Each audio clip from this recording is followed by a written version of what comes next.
Hello, everyone. Welcome to this Open Supply Hub webinar. We'll give it just a minute to let people join, and we'll get started promptly.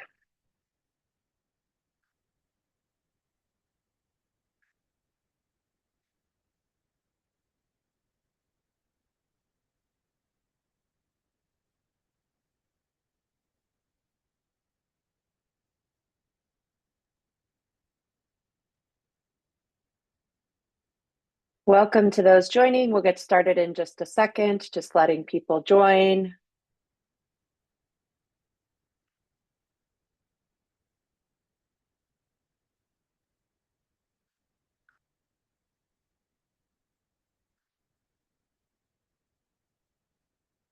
Great. Okay. Hello, everyone, and welcome to today's session.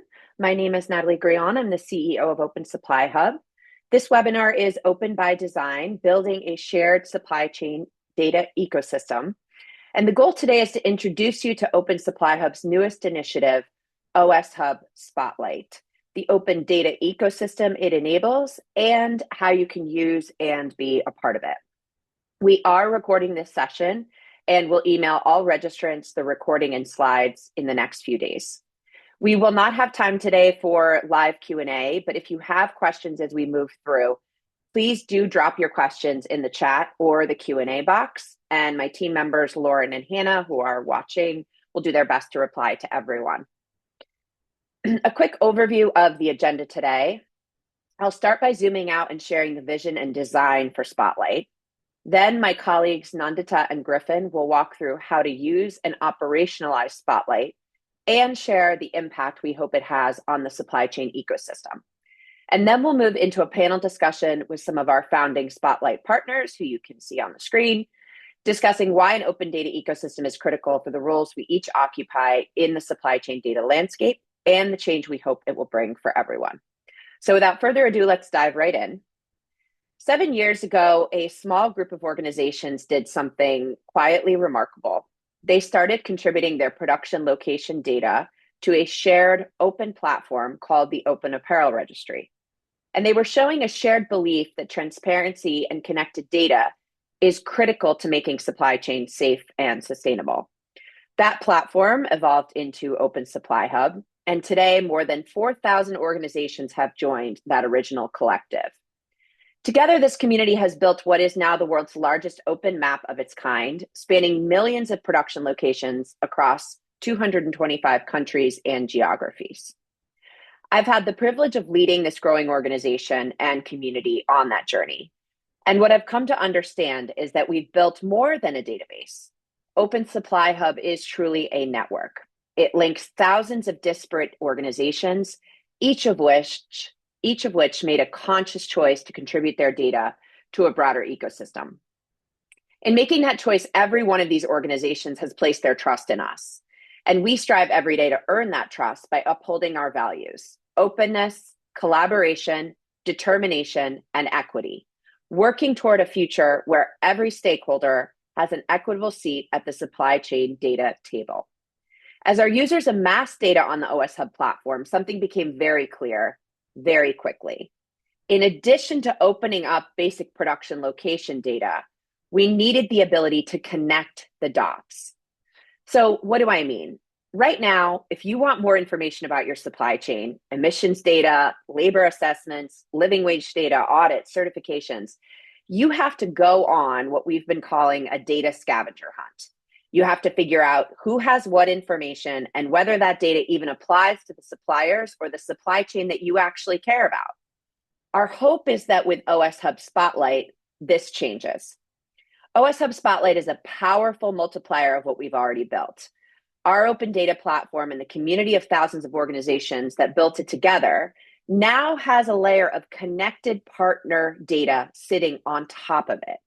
For the first time on OS Hub, you can understand not just where a facility is and who's connected to it, but what additional data exists about it, like the environmental, social, and assessment data sets, and exactly where to find them. Now, this launched with 10 founding data partners who I would like to take a moment to acknowledge and thank for their dedication to this work.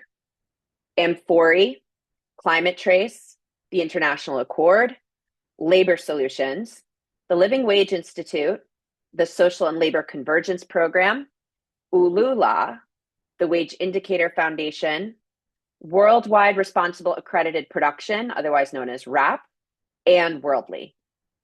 Each of these organizations has contributed data that is now discoverable right on OS Hub facility profiles and anchored to OS Hub's free and open production location ID, the OSID. Now, I want to take a moment to speak to the design of this ecosystem. OS Hub Spotlight does not host our partners' data unless they want us to, or unless it's genuinely helpful to them. Our primary intent is to serve as the link. We are pointing users to where the data they need actually lives. And that distinction matters. The supply chain data ecosystem is full of organizations doing extraordinary work, each with its own valuable trove of data. Spotlight's value is in linking those data sets together in context and unlocking the knowledge of where they are. Built this way, the ecosystem is designed for mutual benefit for Open Supply Hub, for our partners, and for our broader community. This is one platform benefiting brands, suppliers, service providers, civil society, and beyond. And my colleagues will dive deeper into how in a little bit. So where are we headed? 10 founding Spotlight partners is just the starting point. I'd like you to imagine being able to see on a single OS Hub profile a consolidated list of every identifier that a facility holds across major supply chain systems. A complete picture of every available audit, assessment, and certification without needing to know which platform to check. Facility level data on wages, environmental conditions, collective bargaining agreements, and community indicators. Data that helps ground what's happening inside a location in relation to the world around it and the people who work there and live nearby. Alongside our current partnerships, we envision ever more data, painting a rich, detailed picture of the supply chain. Flood risk and heat stress exposure, disaggregated gender data, circular economy information to bolster reuse of materials. The list goes on. The future is absolutely possible looking like this. We are actively connecting with new Spotlight partners across all corners of the supply chain ecosystem. And every new partner that connects to OS Hub Spotlight makes the platform more impactful for every existing user. Every new user creates more value for every partner, and the network effect builds on itself and grows ever stronger over time. For years, the dominant model in supply chain data has been closed. Proprietary platforms, locked identifiers, data that only flows in directions that benefit a platform owner. OS Hub Spotlight is a proof point for a different model, one where data is connected carefully, transparently, and with genuine mutual benefit in mind. We haven't just been building a platform for the better part of a decade, we have been building a network of trust, linking arms with so many extraordinary colleagues and organizations, all of us mobilized towards making better conditions for the people and communities in global supply chains a reality. I hope that you will join us in this next chapter. And with that, I'll hand it off to my colleague Griffin, who will give you a tour of OS Hub Spotlight and talk about what it looks like to join us. Griffin? Great. Thank you so much, Natalie. Yeah, really looking forward to kind of giving you an overview of how it all works, right? So let's take a look. So what you can see on your screen here is an example of a production location profile on Open Supply Hub. The launch of Spotlight actually coincided with a complete production location page redesign that you can see here. So if we're looking at a production location on Open Supply Hub, this first thing you're going to see is the OSID. So as Natalie mentioned, the OSID is a free unique identifier given to every single one of our over 2.1 million production locations on the platform. Really valuable in terms of data exchange and interoperability and really having that single source of truth, which is incredibly important, as we all know, particularly with supply chain data being notoriously messy. So looking at a profile here, the next thing you'll see is understanding data sources. So you'll see claimed, crowdsourced, Spotlight partners. For those that are familiar with Open Supply Hub, on our crowdsource approach, we are a digital public good. We rely on contributions from stakeholders of all different types. And so you'll find on the profiles, you'll see a crowdsourced data means it is coming from our community, right, and our network. Claim data. So that is, we give suppliers the ability to come and claim their facilities on Open Supply Hub. And in doing so, they're essentially raising their hand and saying, yes, this is us. We can confirm the data that you see here, but then we also give them the ability to add additional data points as well and deeper insights into their company and themselves and what they're doing at the production location level. And then the third, you'll see data coming from Spotlight partners, which I will talk about here in a second. Data you're going to find on Open Supply Hub, you have the name, the parent company, other standard data points, facility type, processing type, sector, number of workers, as well as address, latitude, longitude, and then also contributors as well.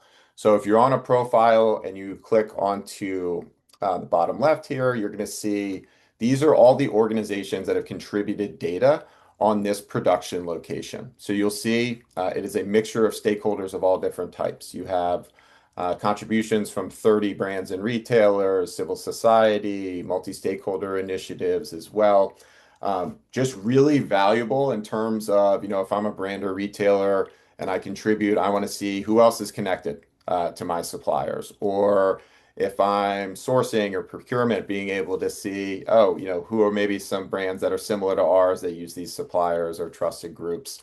So really being able to see who is connected to the production locations, not only for that greater visibility into our own organizations, but also for collective action as well. And then lastly, you're going to see the Spotlight data section.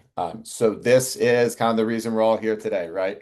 Announcing our Spotlight launch and partnerships. And so Spotlight is going to be data powered by the partners that Natalie discussed and future partners coming as well. So really valuable to now have even deeper insights into what's going on at the production location level.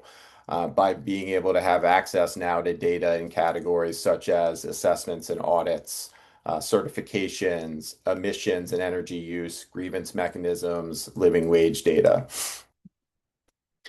So opening up one of those, we can look at assessments and audits. So really kind of diving deeper, into a few of these categories here, and you can see the types of data that's available. So here we can see the presence of international accords, inspections, and remediation program. You can see Amphori assessments and audits. So things like expiration date and submission date, SLP, assessment status, assessment date as well. So really, really impactful, high level, valuable information, particularly if I am using Open Supply Hub to, look at potential new suppliers or, look at my own supplier base here. Looking into some of the other categories, certifications and emissions use. So being able to see if there is an active certification, the status when it was issued. Emissions, obviously incredibly important for due diligence as well. Through our partnership with Climate Trace and actually suppliers themselves, you can get a free emissions estimate by coming and claiming your facility on Open Supply Hub. So the way that it works with our emissions and calculating emissions through Climate Trace is, taking the input that we have from the facilities themselves and then being able to populate it. So really valuable information here. In addition, obviously, grievance mechanisms and living wage data as well. So looking into what's going on at the facility level, seeing if there's an active grievance mechanism, who it covers, and then living wage data, also incredibly important for due diligence. So in thinking about Spotlight and potential new partners, right? So we're really excited to launch with our initial 10 partners. But for those that are interested in, becoming potentially part of that next cohort, right? What's the value, right? What are the benefits? So, I think first and foremost, and it's a huge reason I think for OSID adoption in general is going to be the adoption of the OSID. So when you do contribute, what you're going to get back is your data returned, standardized, and anchored to that free unique identifier, the OSID. Also, access and visibility across our ecosystem and our network, really that high intent audience.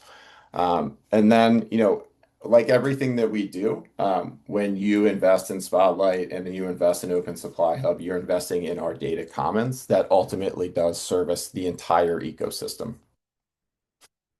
So for those of you that are looking to incorporate the data, right? Brands and retailers, service providers, stakeholders of all kinds, how can I have access to it, right?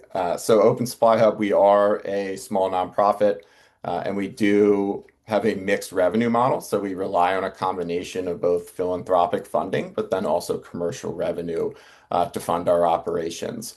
And so for those looking to really utilize the data, as always, Open Supply Hub is going to be free, but really the ability to operationalize that data at scale is premium. So all the data that I talked about, those fields, Spotlight partner data, standard data fields, all that is available to be pulled either via a data download, or through an API connection as well. And then to coincide with the launch, we are currently running some really great promotions as well. So whether you're looking to be a Spotlight partner, for Spotlight partners that are contributing via API, we have a 10% off promotion here from now until June 30th. For those that are looking to utilize Spotlight data, right? So maybe you want to connect via API, or you're looking to do a custom data download and pull in and really start to use that data. Maybe you're running risk analysis, or you're in procurement or sourcing, what have you. Obviously, incredibly valuable data to then have access to and really start to utilize. So we are doing 50% off of our API and custom data download subscriptions. And then as well, we actually lowered the pricing on the website that you'll find for self-serve data download. So anyone is welcome to go on the website. You can download up to 5,000 facilities for free. After that, it's available in 10,000 facility increments. And so we lowered that pricing as well, to make the data more accessible, while obviously making big improvements to it and what's available.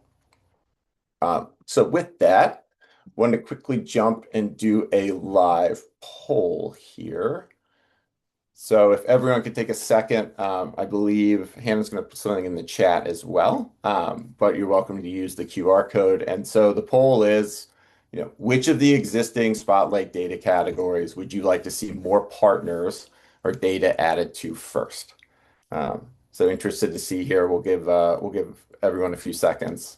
I kind of know where we're. I have my guess of what wins, but I'm interested to see what we got.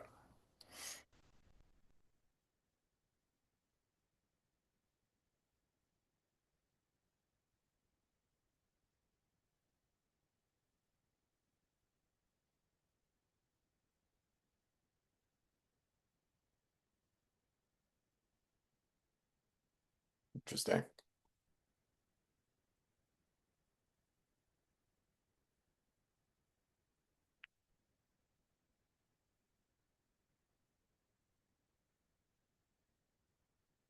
All right, assessment and audits. Up, we still got some more people coming in. Let's see. Okay.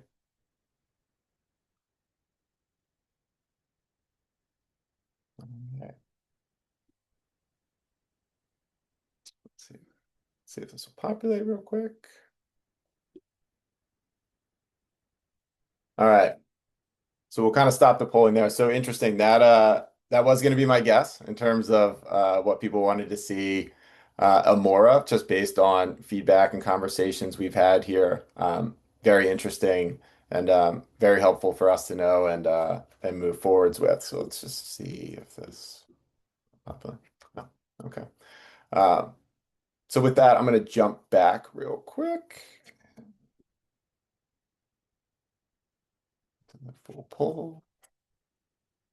So with that, I'm going to hand it off to my coworker Nandita, and she's going to talk about the impact of Spotlight. Thank you, Griffin. I'm Nandita, the Stakeholder Engagement Manager for Trade Unions and Civil Society Organizations at Open Supply Hub. Over the last few years, supply chain governance has increasingly become structured through digital infrastructure, a trend that is accelerating even further with the growing use of AI. Today, due diligence systems, traceability tools, grievance mechanisms, audit systems, climate related risk platforms, and labor monitoring initiatives are all generating large amounts of data. But as was earlier said, these systems often operate separately from one another, which can create duplication, fragmentation, and challenges in understanding what initiatives, assessments, or support systems already exist at a particular production location. At the same time, as highlighted in our 2025 Beyond Transparency report, many of the people most affected by supply chain harms, especially workers and community organizations in production countries, are still often excluded not only from how these systems are designed and governed, but also from meaningful access to the data itself. Spotlight is one attempt to help address some of these challenges. The idea behind Spotlight is to build more open and shared public interest data infrastructure where diverse actors from workers' rights organizations and environmental initiatives to suppliers, brands, and service providers can connect and contribute data in relation to production locations across global supply chains. The aim is not to replace existing initiatives, but to help make them more interlopable, connected, and practically useful for a wide range of stakeholders, while also encouraging more ethical and accessible approaches to supply chain data usage. Just to give a few examples, these are some of the ways in which Spotlight can be useful for workers, suppliers, brands, and other actors. For a worker who doesn't know what grievance mechanisms exist at a facility, through Spotlight, they can more easily identify the different grievance and remediation pathways connected to a production location, from brand operated systems to supplier initiatives and even union led support mechanisms. For researchers, civil society organizations, and policymakers, Spotlight creates opportunities to connect labor rights data, climate related data, and other data sets to better understand overlapping risks and trends at the facility level and potentially identify where different types of interventions or policy responses may be needed. For suppliers, it creates opportunities to tell a more complete story about the work already happening at their production facilities, from the environmental initiatives they are part of to the audits they have completed and the worker well-being programs they run, so that everyone from the customers to policymakers can better understand the efforts, challenges, and progress suppliers themselves want to be made visible to the world. For brands, we've often heard there can be challenges in understanding what programs or initiatives are already operating at a facility. For example, around gender based violence, safe migration, climate or worker well being. Through Spotlight, it becomes easier to identify existing initiatives, avoid unnecessary duplication, strengthen what is already in place, and potentially build more collaborative approaches across different actors working at the same production location. Finally, for policymakers and regulators, interconnected data can help support broader understanding of how due diligence legislation and accountability systems are affecting different supply chain risks and where additional oversight, coordination, or policy interventions may still be needed. But for this kind of an ecosystem to work meaningfully, participation really matters. We also recognize that there are very real barriers that many workers, unions, grassroots organizations face in engaging with digital systems, including digital literacy gaps, funding constraints, language barriers, and concerns around retaliation, surveillance, or data misuse. So, a major part of this work for us is thinking about how engagement with Spotlight can happen in ways that are safe, accessible, practical, and genuinely useful for people most affected by supply chain harms.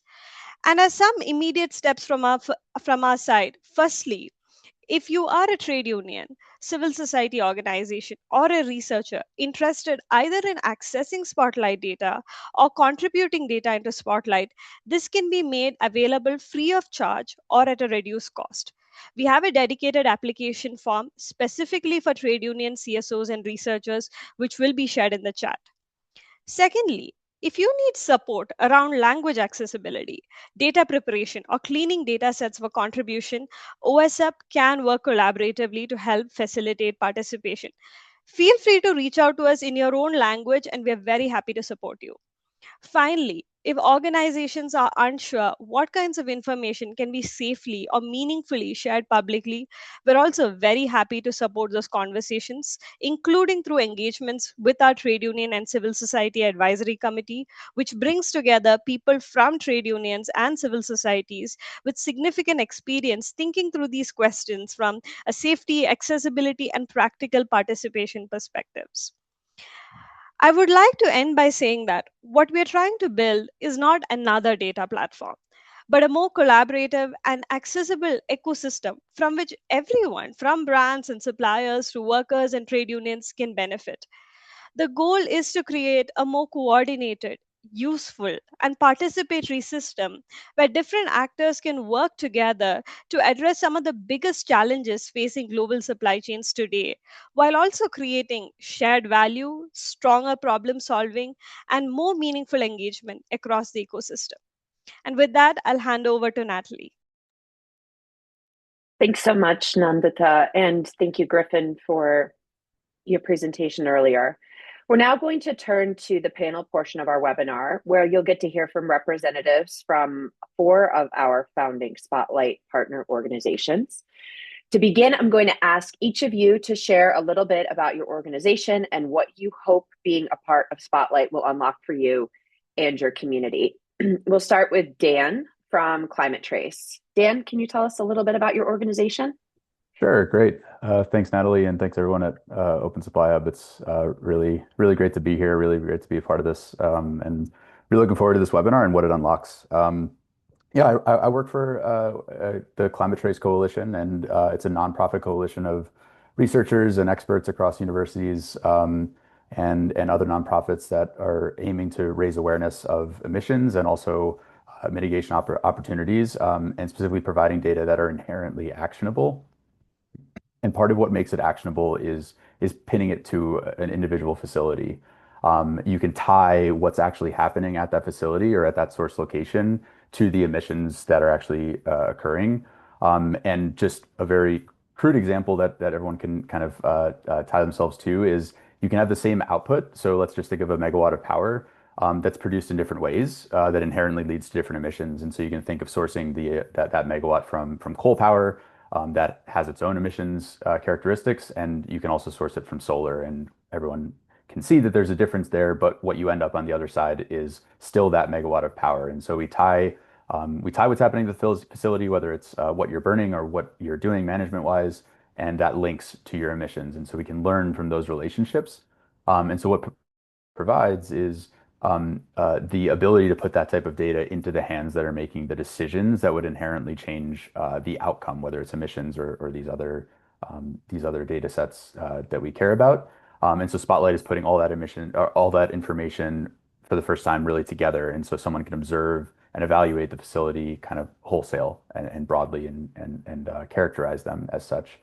And finally, this is what makes basically putting that data and making it transparent to inform. But what Spotlight is doing is making it transparent so that we can actually move something and change something. Thank you, Dan. And thanks to Climate Trace, too, for being one of our early partners on this and helping us build these connections. Fiona, I'd love to go to you next from Wage Indicator Foundation. Can you tell us a little bit about Wage Indicator and your involvement in Spotlight? Absolutely. Thanks a lot, Natalie and team. Yeah, my name is Fiona Dragstra. I'm the director of the Wage Indicator Foundation. We are a not-for-profit operating in 216 countries and territories worldwide, where we collect labor market-related information for the benefit of everybody, but specifically also for workers and trade unions, for which this information is often not available. We do data collection on minimum wages, cost of living with which we calculate living wages, labor laws, collective agreements, and also increasingly about changes in regulations in the platform economy and income related for self-employed and platform workers. So that's what we do.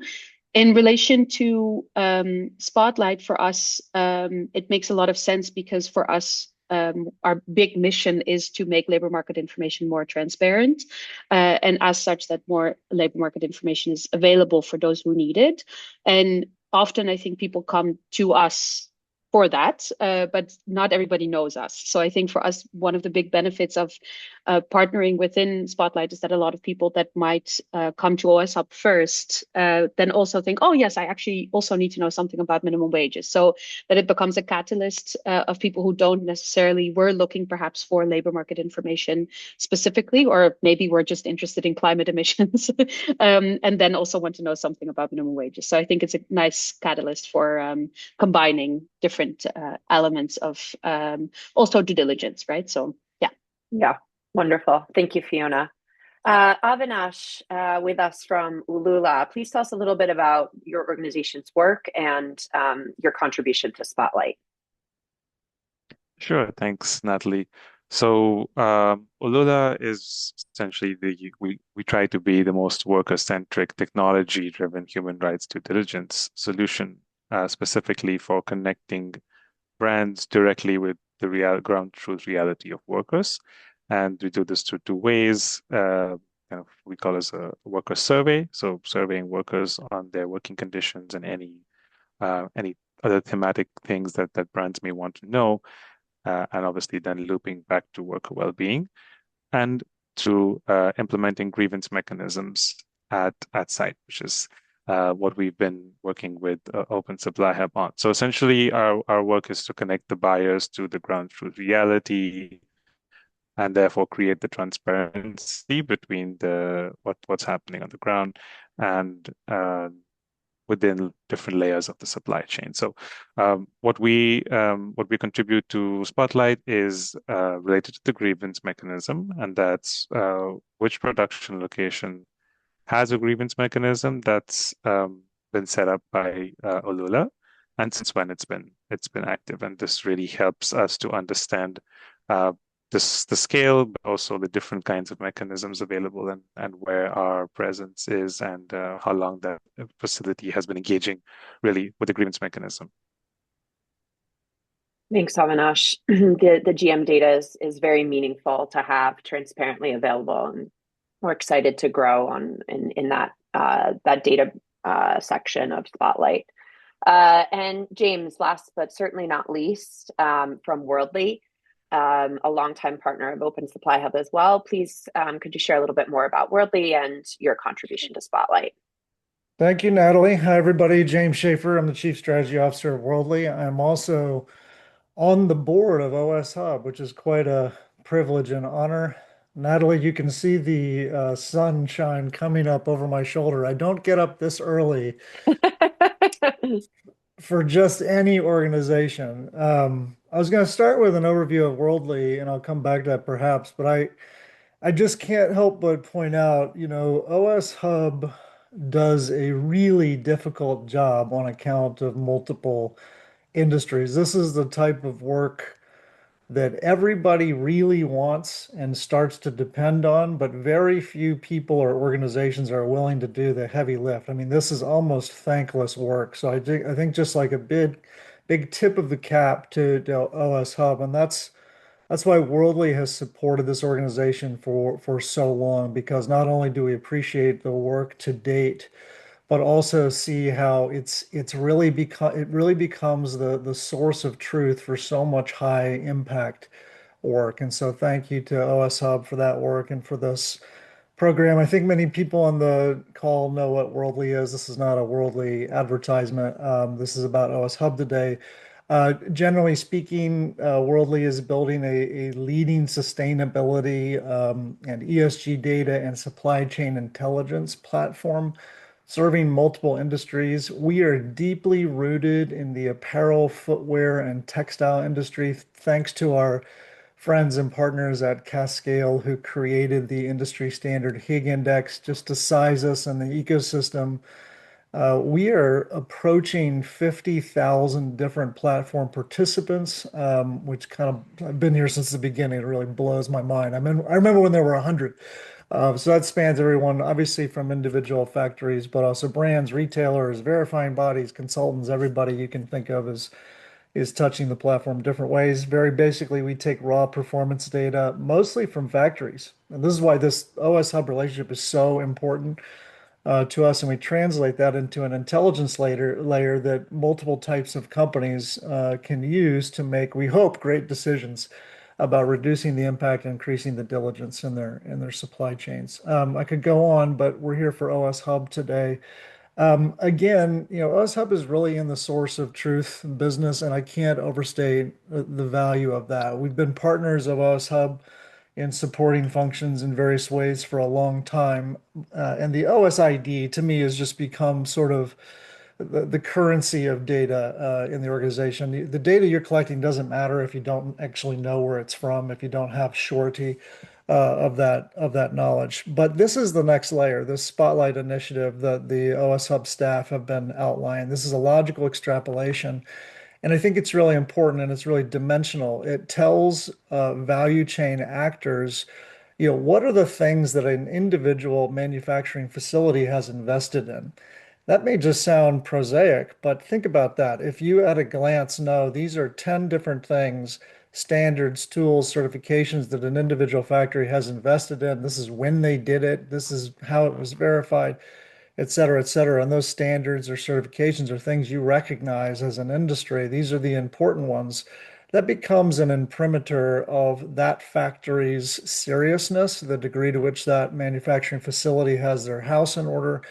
And we just believe that information should stand out. We shouldn't have to guess, which factory is serious about running a great and responsible business operation. So that to me is what Spotlight is. It's a logical extrapolation. We're excited about it today, but I'm really excited about it over the next few years as OS Hub matures new data offerings that help the extensibility of that information across the ecosystem. Our contribution is really straightforward. Of course, throughout time, we've provided technical insights because we're a technology and data company. But here in the early days, it's quite straightforward. We essentially can surface whether a facility has completed the facility environmental module, which is an extremely robust assessment of environmental practices in a manufacturing facility. It's hard to do. So if a factory has done it, you should think very highly of that manufacturing facility. It takes a lot of time. I think our contributions will grow in sophistication over time, but we show whether a factory has done that, when they did it, and is it verified. Now, you can imagine like that information by itself is great. We display that on our platform, of course, but think about it in conjunction with a verified OS ID, in conjunction with these other tools, certifications, and standards, some of which are represented on this panel today. Again, it becomes that indication of authenticity. So it's great to be in this conversation. It's great to be a supporter of OS Hub, and thanks for having me today. Thank you, James. Yeah, I think we're really excited about the potential and possibilities, of course, as more partners come on board, but also current partners adding more to the platform as we can make more data available and point to the availability of data as well. James, I'm going to stick with you for a moment, and I'd love for you to take us back a little bit, given your history in the apparel industry and now beyond. But how has the conversation around data sharing evolved over the years in the supply chain data ecosystem? What conditions led us to this moment? I mean, it shouldn't be lost on anybody in the webinar that sharing this kind of data in an open way would not have been done 20 years ago. And I think that we should talk about how things have shifted and what that also points to in terms of potential. Yeah, I'm probably more cynical than you are. And that's the subtext of what Natalie just said is that I'm old and I've been doing this a long time. So No. You're very wise, actually, is what I'm happy saying. to share. Yeah. Listen, we could talk for hours about it, and I think we can have some interesting debates as to why certain things have happened or evolved in the way that they have. But my take is pretty simple. I think data silos are persistent and in many ways quite intractable. The perspective that I bring that is perhaps different than many folks is that is actually pretty natural. Whether you are a nonprofit standard or certification holder or a for-profit SaaS platform, the incentives for data sharing are hard to find. And the reasons for that can be commercial. Those are the easy ones to understand. but they're also methodological. They sometimes relate to governance. Like you can have two different environmental Yep. assessments or audits, and way more in the social space too. If the methodology or even the theory of change or governance underneath it is different, the two different organizations don't have a lot of incentive to have their standards looked at each other side by side as if they are the same thing. Some of that, comes from pride of ownership. Sometimes, again, it's a commercial consideration. Just the incentives are not natural. And I don't think a lot of people want to talk about that. They'd rather point fingers and say, why don't you just share all your data? But, whatever the reason is, here we are, and the data silos are deep. And what you just said, Natalie, I think would be true 2 years ago or a year ago, not just 20 years ago. It's not easy to share data. So here we are stuck, but there have been some forcing factors. Of course, the rise of the regulatory regime sort of writ large. There are, dozens of frameworks that we can point to, but I think what that has done has made this disparate, you used that word earlier, data ecosystem become a victim of its own success. Like you actually need the types of data that are encapsulated within the leading standards and certifications. But here's the catch. No one tool or standard has everything you need. I remember a couple of years ago with our large customers, I was hearing questions like, does the facility environmental manager module fulfill CSRD?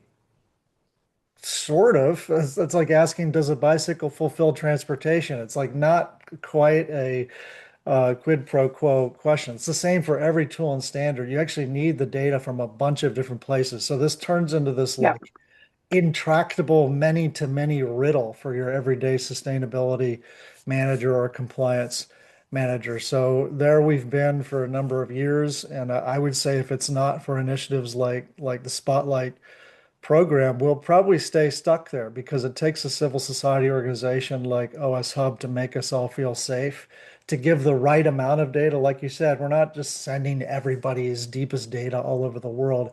It's that indicator data. This factory has this. You can ask them about it, or you can ask the standard owner about it. And I think that's just like really right sized.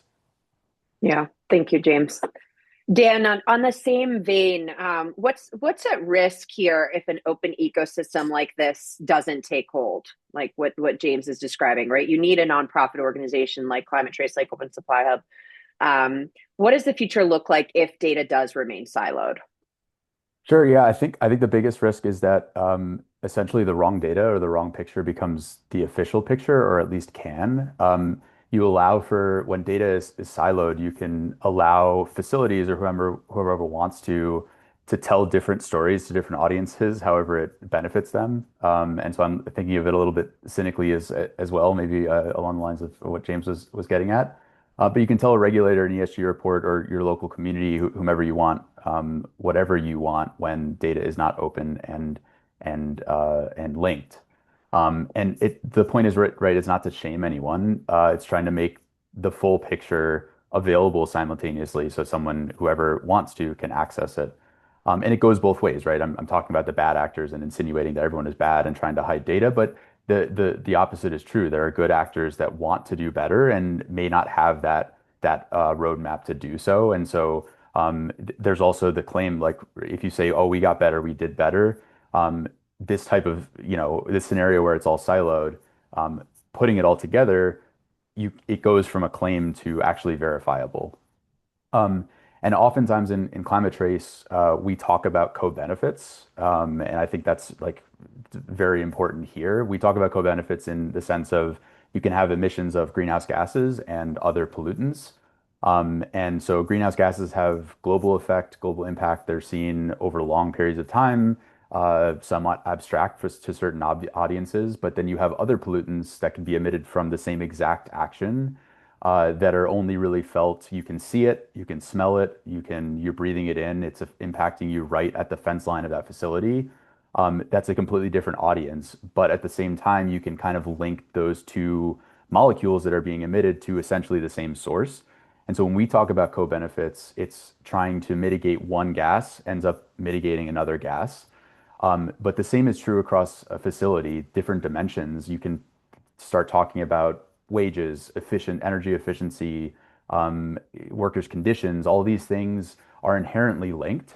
And we all can kind of read between the lines there. But this type of situation where all the data is together, you can actually start making those analyses. And I saw this when I was doing my own research. I spent some time studying emissions with the best, absolute best technology, absolute best methods. But when you're trying to extrapolate it and learn beyond that one facility you're studying, becomes incredibly difficult if you don't know anything about that facility. And so what this allows us to do is put all that data together, put all those lenses together, and make that all possible.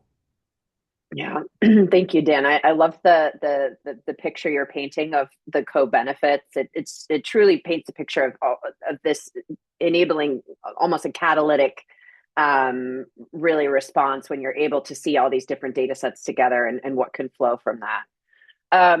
Now let's talk a little bit, Fiona. Let's talk a little bit about the difference between accessible data and free data, right? Because all of this data that has been gathered was not gathered for free. It takes work. It takes a lot of time. We all agree that open and accessible data is critical for collective progress and for the catalytic nature that Dan's describing. But please, for us, talk a little bit about the difference between accessible and free, how that plays out for you, and how you would like our attendees to think about supporting open data. Yeah, thanks so much, Natalie. I think, and it's linked to what James was saying about, so I mean, in the space of transparency and open data, where all of us have been working in a long time already, I think there has always been the connotation with accessibility that data just falls from the air or just magically appears, and especially now with what's happening with the rapid rise of AI, it's also expected by many that data just exists, right? And good data exists, quality data exists, longitudinal data exists. And the reality is that that's just not the case. It takes a lot of time and effort, which is what the OS Hub team is doing, Dan's team is doing, James's team, our team is doing, to map systems to one another, to collect data actually from the ground and from workers. We do a lot of, you don't want to know how the collective agreements that we collect and the minimum wage decrees that we collect from wage boards, what they look like. They are sometimes like paper stained with coffee stamps on it, that we then have to scan, all of that. So that's what data collection looks like, right? And I think that process, especially also in the rise of AI and the fact that a lot of data is out there, but is it quality data and is it data that you can effectively use, is I think the question that we need to ask ourselves. And then also, how do we value data and data work in that as such that we can still ensure that data is accessible, especially for those who cannot pay for it, like individual workers, like trade unions, like small and medium-sized enterprises that are part of the supply chain that are being asked by multinational brands to provide this information in their annual reports, but don't have money and time and capacity to actually buy all of that information. I think it's crucial that we have an open and accessible data ecosystem in which all these things are linked and accessible. That doesn't mean, though, that the work that all of us do is for free, right? And I think especially also, so it's the rise of AI and the heavy decline of sponsorships and funding availability that's very real for a lot of our organizations. I think that is something that we need to continuously talk about while we continue building this open ecosystem, right? Because it's not as if all of us then say, okay, cool, we put a paywall, done. But I don't think we need to have the political conversation about where data comes from at the same time. So I think that's for us a very crucial point. That doesn't mean, though, that we're not part of Spotlight, right? So I think that's the piece that we need to continuously address. But data doesn't fall from the air, and many countries don't have things to scrape or data sets to access and stuff. So we still need on the ground data collectors that do the data collection as such that we can make these beautiful integrated systems. Yeah, thank you, Fiona. And I think that's a super important point to underline. Like, as you're looking at the Spotlight data and you're looking at what our partners are pointing to. Please do think and consider about the work that's gone into each of these data points, and the power that each of them can have, especially if we have a collective supportive ecosystem. Avinash, of all the Spotlight data points, we received the most interest, but also the most feedback and engagement around how grievance mechanism data should be structured. What makes opening up grievance mechanism data such a heated topic? I know, but I would love for you to share with our attendees. And what are some of the risks that come with sharing data like this? Yeah, for sure. First of all, like it's really great that it's a bold step to include grievance data in this data. And some of these things have been historically collected, some of them have not to this scale for sure, but grievance data is one of those things that is you know, there's a historical connection of it being secret, like between the supplier themselves, this like or between the brand and the facility, perhaps. That could be one level.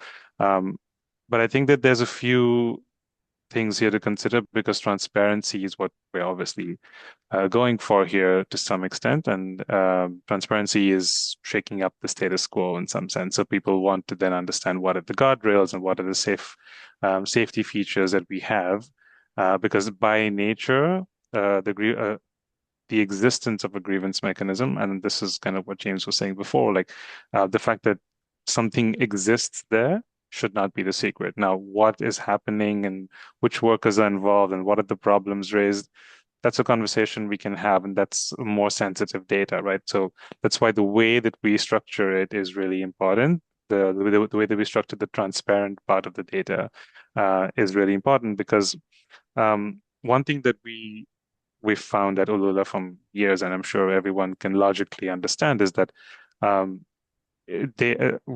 data around grievance can be misinterpreted sometimes. So let's take the example at this factory. You look up this factory and you see it has a grievance mechanism. Great. That's a step in the process, right?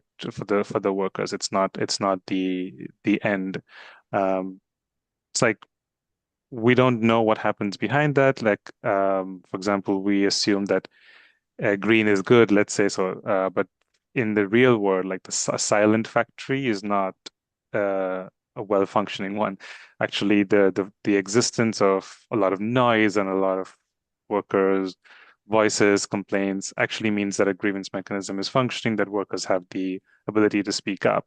And if the supplier or let's say a production location is actually just saying, yeah, we're all good, everything is fine, the grievance mechanism is in place, it's done, that's not an indication of health. So we have to move beyond this idea. I think that's what we're trying to do here, is go one step beyond the idea of saying that just because you have a grievance mechanism does not mean that you're a bad production facility, that you need it. Everybody needs it, and access to remedy is obviously a big, big part of a lot of the regulatory frameworks that we have coming up. So I think that misinterpretation and connection with sensitive data is why it's so important that we structure it in the right way, that it doesn't just become a tick box exercise for brands, but actually that it helps them zero in on where they need to engage, and the engagement is really the key part of it. So there are definitely risks to consider, more than anything, that it doesn't just become a tick box exercise, that we have access to remedy is one thing, but then the brands are able to engage more, let's say, efficiently with the production locations to then make sure that remediation is actually happening, not just that the access is open, yeah. Right? So that's basically the why grievance mechanism is so important, but also I'm sure has raised a lot of questions and clarifications. Yeah, thank you. It's really helpful to understand the kind of possibility that happens when this data becomes public.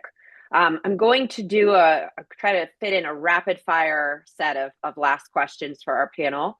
And I'll kick off, Fiona, with you. The wage data, it's often collected with workers in mind, but it's used by other players in the industry, like brands and retailers. Quickly, in about a minute, if you can, how do you think about workers and those who represent them as the end user of your data, and what does Spotlight enable in their use?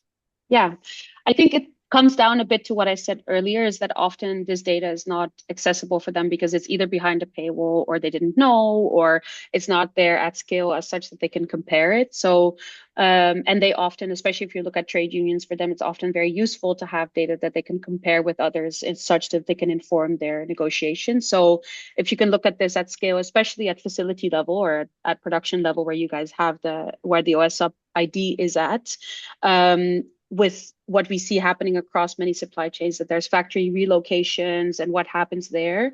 I think especially for workers and those that represent them, it's very useful to have a broader overview of what's happening in their sector or in their region, and they can do so through Spotlight. So I think it gives them easy access to a lot of information that otherwise it would take them a lot of time and effort to collect and to assess, or they wouldn't even know that it existed, right? So I think that's really the power of this. Yeah.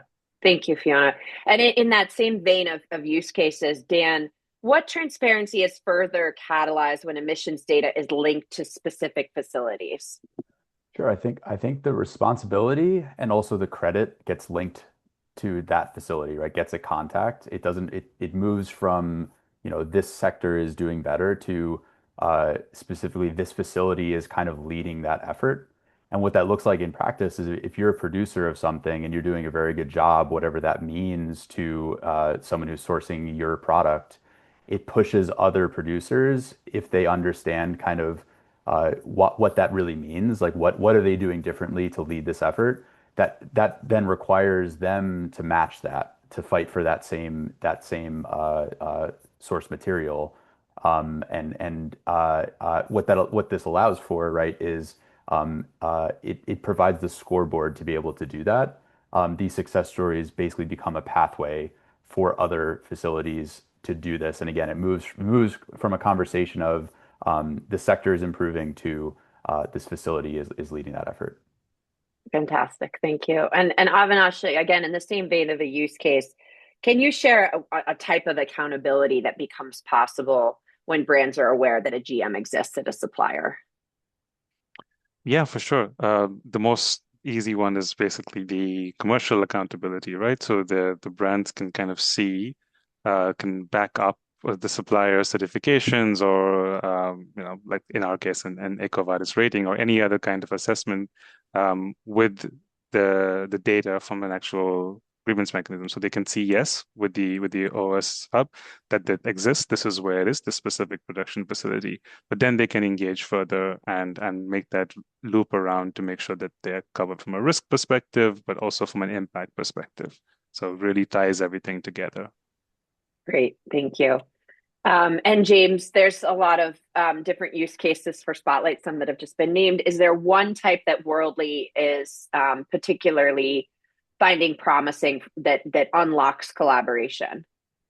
Sure, I'll go super meta with my answer. I just want to see, say, the 10 or 20 big buyers in any industry. It's easiest for me to think about the apparel industry, just rally around not just OSID, but rally around Spotlight, because I think that puts us on the path to what I've been thinking about for years. Like, what would it look like to have an entire supply chain known and activated and validated and working on the same tools and standards that matter? I don't think any one solution provider or standard can do that, but I think an organizing civil society organization can do that. So I'm interested in this meta use case of, if you have 40 to 70% of the purchasing volume in any industry rallying around OSID and Spotlight, it's going to have it'll lay down an amazing wake that smaller brands and retailers can share in because of shared supply chain. It'll solve transparency and traceability.